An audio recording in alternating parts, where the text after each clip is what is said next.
Project Faceless, the AMNESIAC. For many nights, Anta waited for Prat to wake up from their slumber. Sitting down in a chair next to the bed, Anta draws a sketch of them both from a picture taken years ago. The cruel passage of time seems to be slower than most days. The absence of distractions torturing their gray skin with itches. The dry winds fiddle against the windows, awakening them up from an occasion. A rush of clean steam sprinkles on Prat's face. Blinking their eyes open slowly and lying down on a white bed, they slowly observe around their surroundings. Their moist skin touches the gray belts snaking across their body, detaining them. Slowly lifting the bands with their left arm, they test the belt's strength.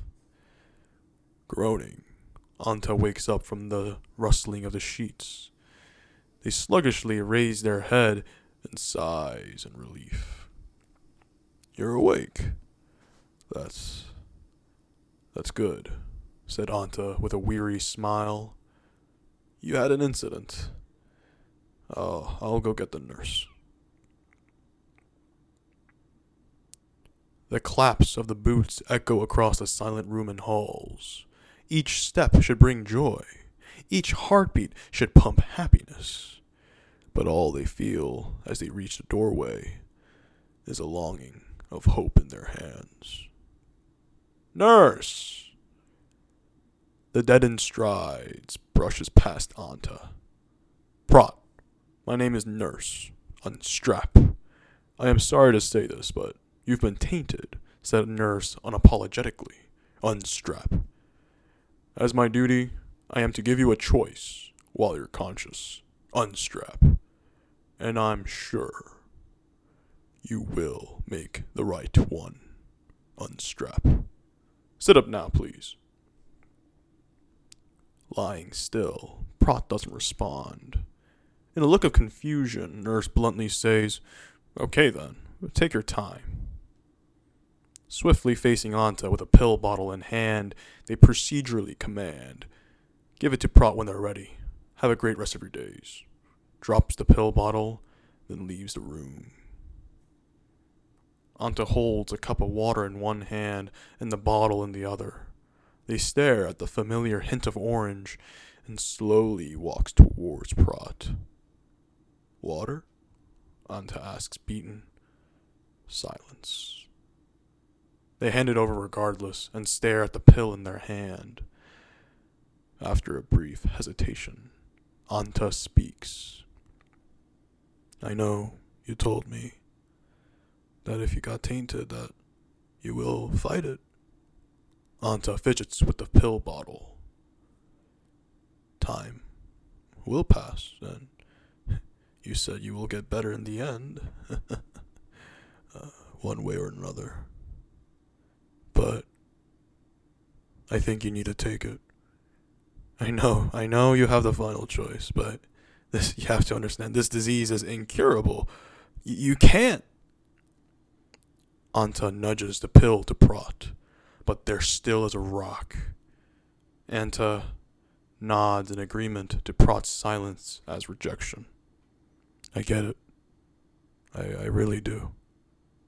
Let's leave this depressing place." Anta holds out their hand, but Prat stares longingly at the humidifier. "You good?" questions Anta. Prat's mind is elsewhere, and they slowly feel the texture of the sheets on the bed. "Come on, let's get out of here. Let's go for a drive," utters Anta, while gently tugging Prat out of the room. The hum of the engine and the bristling sound of the wind fills the vehicle. A cloud of silence hangs in the air, fogging up the tension between the two. While driving, Anta tries to cleave the gas away by opening a memory lane. "You remember that time when Jackson threw the frozen plate of piss into his upstairs neighbor's apartment?"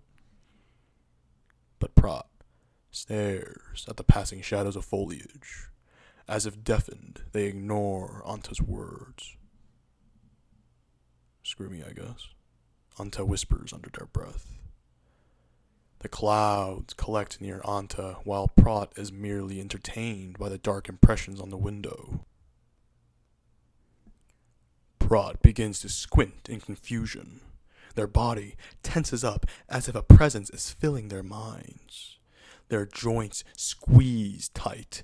A blind of perplexment fills Prot's senses. Catch? Suggests Anta with a strained smile and a ball in hand. Prot loosens their posture, their senses returning to normal, and looks straight forward. Catch? Repeats Anta, but Prot is absent. Anta stares at Prot's blank face, drops the ball, grips Prot's hand, and says, "Come on, talk to me. Say anything. Say my name. Tell me you." Anta gasps. Blood rushes into their head with a torrent of heat, the silence of realization filling their ears. It's too early," whispers Anta, shaking in the driver's seat. The sudden change of direction shakes the car into a rhythmic bounce onto the dirt road. The occasional noise of gravel kicked away by the rubber of the vehicle attempts to fill the void between these two characters, with no avail. Anta kicks the brakes, cuts the engine off, and storms away from the vehicle. They stop and stare at the night sky. Prot stays in the vehicle, staring at Anta's sudden change of tempo. The artificial light silences, and the night sky responds. The loud vocals of the bright stars provide a vibrant color of the canvas.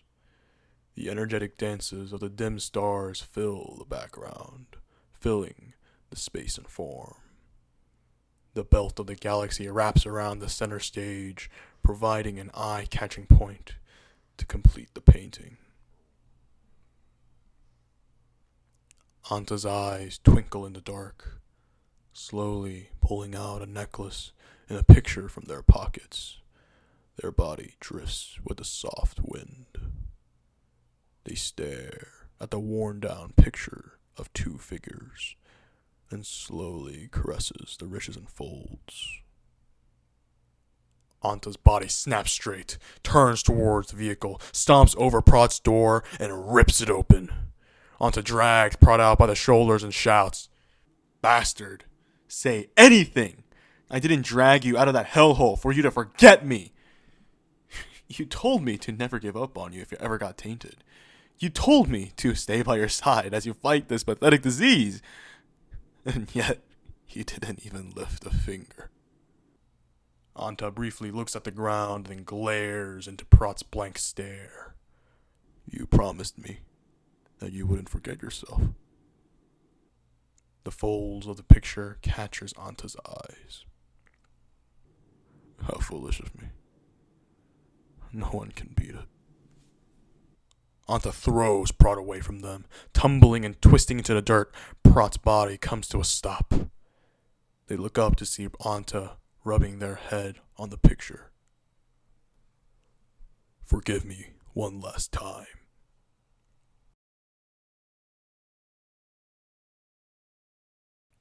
The smell of ash fills Anta's nostrils. The picture, now a burning memory, summons a golden circle on the ground. The night sky falls into darkness, its beautiful canvas replaced by a harsh yellow light. With a chaining flick, Anta explodes a pike into their hands, a flash of purple contrasting the yellow backdrop. They smack it upright, then level a point towards Prot. Their forms sturdy and proper, they approach Prot with a cold heart. Prot panics, jumping away from the pike, only to touch the walls of the dueling circle, burning their skin. Anta lunges. The sounds of piercing skin and screams vanishes into the desert wind. Hot blood drips at the end of the weapon. A violent dance, no. A cruel execution has begun. Trapped, burned, and stabbed, Prot's eyes flicker around wildly, their mind trying to grasp of any explanation as to why this is happening. Nothing makes sense. Their memory begins at the hospital. There's nothing before that. Their name doesn't even come to mind. What was that person even saying? Slash! Prot looks down to see that the blade has cut through. Blood dripping from the front and back, sticking to their skin. Anta twists the pike, ripping the muscle that was gripping onto the stick, then pulls the pike out. Prot drops to their knees, and a flood of red covers their vision.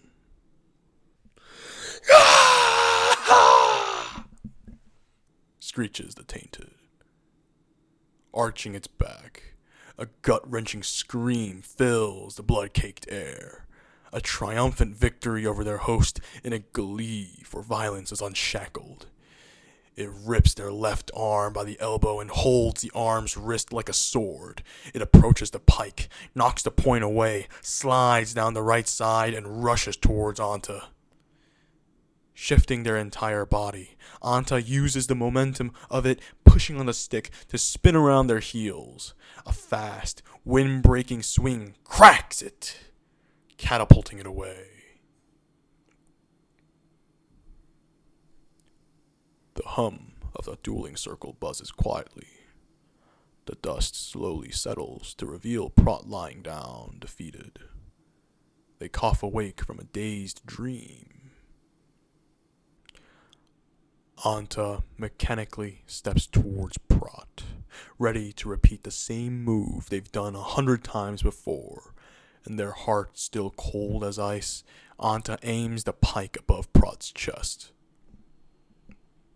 "Grant me one final pardon," declares Anta boldly. "I told you I'd come back." Anta freezes, their pike hovering right over Prot's still beating heart. "I'm sorry, old friend, for making this harder now. I couldn't resist it." "Do it." Anta strikes true and fast, crushing with a sickening twist. Prot mumbles as their muscles give up. "I love you."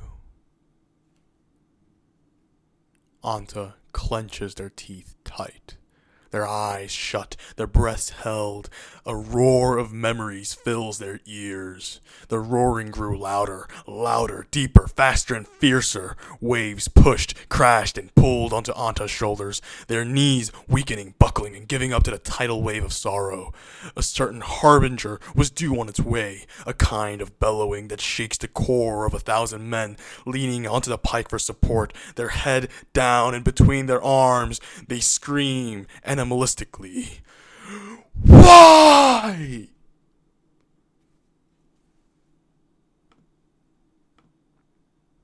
I love you, and thank you for watching. Or listening, I guess. Leaves from the vine, falling so slow, like fragile, tiny shells, drifting in the foam. Little soldier boy comes marching home. Brave soldier boy comes marching home.